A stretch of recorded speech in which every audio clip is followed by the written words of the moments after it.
শুভ সকাল। মাই লাইফস্টাইলের নতুন আরও একটি ভিডিওতে সবাইকে ওয়েলকাম করছি। আমার আজ উঠতে একটু দেরি হয়েছে। আমার ছোট জাজকে সকাল সকাল ঘুম থেকে উঠেই উঠান ঝাড় দিচ্ছে। আগে যে ঘুম থেকে উঠে সেই আগে উঠান ঝাড় দেয়, আর আমরা অন্য কাজগুলো করে নিই। আমি চলে এলাম রান্নাঘরে, আর এসে চুলার ছাইগুলো তুলে নিচ্ছি। মাথায় একটু ঘুমটা দিয়েছি বেশি বড় করে, কারণ চুলার ছাইগুলো উঠতে থাকে তো এজন্য। তো চুলার ছাইগুলো পরিষ্কার করে তারপরে একবারে রান্নাঘরে চলে আসছি। আজ সকালে করব ডাল ভাত। ডাল আমাদের বাড়িতে সকলে খুব পছন্দ করে, যার জন্য সকালবেলায় প্রতিদিনই প্রায় ডালটা থাকে। এই যে এখন বৃষ্টি হচ্ছে, আর এই জলটাই আমরা ধরে রাখবো বেশ অনেক দিন রান্না করার জন্য, কারণ আমাদের টিউবওয়েলের জল দিয়ে আমরা রান্না করতে পারি না। ভাত একদম লাল লাল হয়ে যায়, একদমই ঝরঝরে হয় না। আর বৃষ্টির জল দিয়ে রান্না করলে ভাতটা যেমন ঝরঝরে হয়, সেই সাথে সাদাও হয়। আমার মতো তোমরাও কে কে বৃষ্টির জল দিয়ে রান্না করো অবশ্যই কমেন্টে জানাবে। ডালটা কড়াইতে বসিয়ে ঢাকা দিয়ে দিয়েছি, আর এখন আলুগুলো দিয়ে দিলাম। আলুগুলো সিদ্ধ হতে বেশ একটু সময় লাগে, তো আগে জলটা ফুটে যাক, তারপরে চাল দিয়ে দেব। আজ আর পাতা দিয়ে রান্না করব না। দিদি বলল যে আজকে কাঠ দিয়ে রান্না করো। দেখো আমার ডালটা সিদ্ধ হয়ে গেছে, পেঁয়াজ দিয়ে ডাল রান্না করব।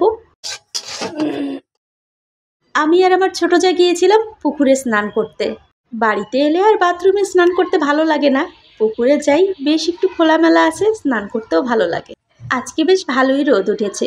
এই কয়েকটা দিন বেশ বৃষ্টি বৃষ্টি ছিল। চলে এলাম রান্নাঘরে। স্নান করতে যাওয়ার আগে রান্নার সব কিছু গুছিয়ে নিয়েছি।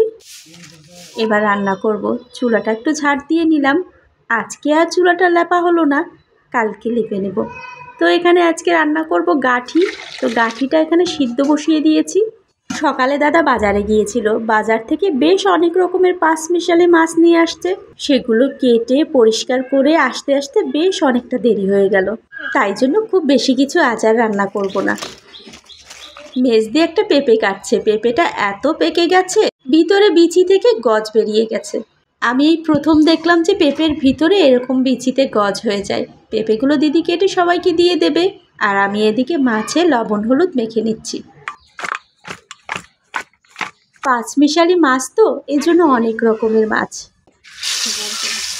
বড় মাছ দিয়ে একটু ঝোল হবে, আর ছোট যে মাছগুলো সেগুলো দিয়ে গাঠির তরকারি হবে। মাছগুলো উল্টে নিলাম। আমার ছোট যা মশলাগুলো বেটে সব রেডি করে দিয়েছে। এবার মাছ ঝোলটা বসিয়ে দেব। মাছ ঝোলে একটু টমেটো দিয়েছি, আর একটু পাতলা করে ঝোলটা করব। মাছ ঝোল হয়ে গেছে, গাঠি তরকারি বসিয়েছি। ছোট যে মাছগুলো ছিল সেগুলো গাঠি তরকারিতে দিয়ে দিলাম। এবার জলটা গরম হয়ে গেছে, চালগুলো দিয়ে দেব। বাড়িতে এলে সময় যে কী করে চলে যায় টেরই পাই না। রান্না বাড়া করতে করতেই বেশ অনেকটা সময় চলে যায়, আর আজ অনেকটা দেরিও হয়ে গেল। তো আজকের মতো ভিডিওটা এখানে শেষ করছি। নতুন ভিডিও নিয়ে খুব শীঘ্রই দেখা হচ্ছে। সে পর্যন্ত সবাই ভালো থাকবেন, সুস্থ থাকবেন, টাটা।